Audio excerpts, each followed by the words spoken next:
Good morning, students. Welcome to ABN and PR College of Science online classes. Myself Madhuri, lecturer in biochemistry, and I'm here to deal paper 4 biochemistry, and you are present in semester 4. And this syllabus is given for only second year MBBC BT and CBC BT. I hope all my students are safe at home and they are doing well. So మనం ఇప్పుడు సిలబస్లోకి వెళదామమ్మా. Fourth semester syllabus ఎలా ఉంటుందో చూద్దాం. Third semester exams బాగా రాశారని ఊహిస్తున్నాను. So fourth semester ఎట్లా ఉంటుందో చూద్దాం. సిలబస్ కాపీలోకి వెళ్ళే ముందు టైటిల్ ఆఫ్ ద పేపర్ చూద్దాం. So the title of the paper is intermediary metabolism. Paper పేరు ఇంటర్మీడియరీ మెటబాలిజం. సో మనం అందులో 5 యూనిట్స్ చూస్తాం. ఏ పేపర్కైనా ఫస్ట్ ఇయర్ నుంచి మనం ఎన్ని యూనిట్స్ చూస్తున్నాం? మనం 5 యూనిట్స్ చూస్తున్నాం. సో 5 యూనిట్స్ 1 by 1 చూద్దామండి. ఒక్కొక్క యూనిట్లో కొన్ని చాప్టర్స్ ఉంటాయి. సో యూనిట్ 1 పేరు కార్బోహైడ్రేట్ మెటబాలిజం. ఈ కార్బోహైడ్రేట్ మెటబాలిజంలో మనం concept of anabolism and catabolism చూస్తాం. Glycolytic pathway, energy yield, fate of pyruvate, formation of lactate and ethanol, Pasteur effect. Citric acid cycle అనేది ఇంకో చాప్టర్, దాని regulation, energy yield, amphipathic role, anaplerotic reactions, glycogenolysis and glycogenesis. Pentose phosphate pathway, gluconeogenesis, photosynthesis అది వేరే chapter అమ్మా. Light and dark reactions, Calvin cycle, C4 pathway. ఇది first యూనిట్లో ఉండే chapters. Second యూనిట్లో చాప్టర్స్ చూద్దాం. Lipid metabolism. ఈ లిపిడ్ మెటబాలిజంలో మనం చూసేవి టాపిక్స్ చూడండి. క్యాటబాలిజం ఆఫ్ ఫ్యాటీ యాసిడ్స్, దాంట్లో beta oxidation with even and odd number of carbon atoms, ketogenesis, de novo synthesis of fatty acids, elongation of fatty acids in mitochondria and microsomes, biosynthesis and degradation of triacyl glycerol and lecithins, biosynthesis of cholesterol. Third unit చూద్దాము, metabolism of amino acids.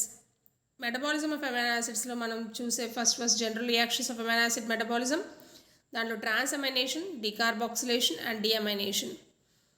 ఇంకా topics చూసుకుంటే urea cycle and regulation. Catabolism of carbon skeleton of amino acids, అందులో glycogenic and ketogenic amino acids చూస్తాం. Metabolism of glycine, serine, aspartic acid, metabolism of glycine, serine, aspartic acid, methionine, phenylalanine and leucine, biosynthesis of creatine. ఇంకా unit 4 చూస్తే metabolism of nucleic acids, heme, nitrogen fixation. దాంట్లో చూసుకుంటే biosynthesis and regulation of purine and pyrimidine nucleotides, de novo and salvage pathways, catabolism of purine and pyrimidines, biosynthesis of deoxyribonucleotides, అందులో ribonucleotide reductase and thymidylate synthase అని 2 enzymes గురించి చదువుతాం and their significance, biosynthesis and degradation of heme. ఇంకా unit 5లోకి వెళితే integration and inborn errors of metabolism చూస్తాం. అందులో outlines of metabolism, integration of major organs in metabolic pathways of carbohydrate, lipid, protein metabolism, starvation. దాంట్లో second chapter చూస్తామండి. అదే యూనిట్లో disorders of carbohydrate metabolism. దాంట్లో hypoglycemia, hyperglycemia, glycosuria and renal threshold value, diabetes mellitus classification, glucose tolerance test GTT and diabetic ketoacidosis. మళ్ళీ next chapter చూసుకుంటే అందులో disorders of amino acid metabolism. దాంట్లో phenylketonuria, alkaptonuria, albinism, maple syrup urine disease and దాన్ని MSUD అని కూడా అంటారు. దాని తర్వాత నెక్స్ట్ చాప్టర్ ఏం చూసుకుంటాం అంటే డిజార్డర్స్ ఆఫ్ న్యూక్లియోటైడ్ మెటబాలిజం చూస్తాం. అందులో gout, Lesch Nyhan syndrome and Reye's syndrome అని 3 డిజార్డర్స్ చూస్తాం. Last chapter of this paper is disorders of lipid metabolism, nothing but lipoproteinemias, hypercholesterolemia and atherosclerosis అనే డిజార్డర్స్ చూస్తాం. So ఇదే మా పేపర్లో ఉండే టాపిక్స్. మనకి ఇట్లా 5 యూనిట్స్ ఉంటాయి.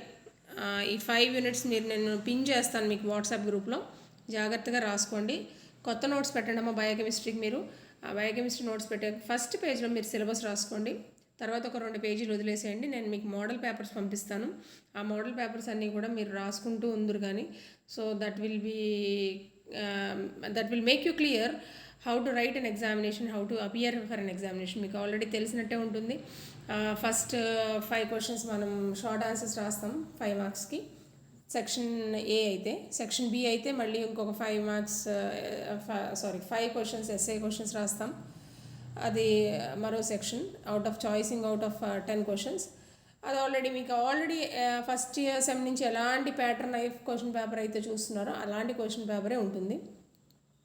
బట్ ఫార్చునేట్ ఆర్ అన్ఫార్చునేట్ ఈ సెమ్ అంతా మీరు ఆన్లైన్ క్లాసెస్ వింటారేమో. సో అందుకే జాగ్రత్తగా శ్రద్ధగా ఎప్పటికప్పుడు మీరు నోట్స్లు రాసుకోవడం మంచిది. నేను మీకు లెక్చర్ పెట్టేసిన వెంటనే దానికి సంబంధించి నోట్స్ పీడిఎఫ్ ఫార్మాట్లో పంపించేస్తాము. ప్రింటెడ్ మెటీరియల్ పంపిస్తాను యూజువల్గా. సో దాన్ని చూసి మీరు నోట్స్లో జాగ్రత్తగా రాసేసుకోండి. ఎప్పటికప్పుడు రాసుకుని దాని సైకిల్స్ ఉంటాయి. ఇప్పుడు మెటబాలిక్ రియాక్షన్స్ అన్నిటికీ కూడా మనకి సైకిల్స్ ఉంటాయి. ఈ సైకిల్స్ అన్నీ కూడా మనకి వేసుకుంటూ ఉండాలన్నమాట. మీకు నోట్స్ రాసిన వెంటనే దాని వెనకాల సైకిల్ ఉండాలి. సో సైకిల్స్ అన్నీ రాసేసుకుంటూ ఉంటే మీకు it will be very easy for you. At the end of the semester మీకు ఈజీగా ఉంటుంది. Then you can prepare and then you can project your calibre in the examinations. So have a good time and stay safe and stay at home itself. Next lecture నుంచి నేను lecture 1, 2, 3 and so on ఇస్తాను. ఇది only syllabus, this is not at all lecture. ఈ syllabus వరకు ఇట్లా గుర్తుపెట్టుకోండమ్మా. ఈ syllabus pin చేస్తున్నాను కదా, రాసుకోండి చక్కగా. ఈ లోపల నేను ఫస్ట్ క్లాస్ చెప్తాను. నేను ఫస్ట్ క్లాస్లో లెక్చర్ 1 నేను ఇంట్రడక్షన్ ఇస్తాను. క్యాటబాలిజం అండ్ దిస్ వన్ ఈ కాన్సెప్ట్ ఆఫ్ యానబాలిజం అండ్ క్యాటబాలిజంకి ఇంట్రడక్షన్ క్లాసెస్ ఇస్తాను. So until then have a nice time. Thank you.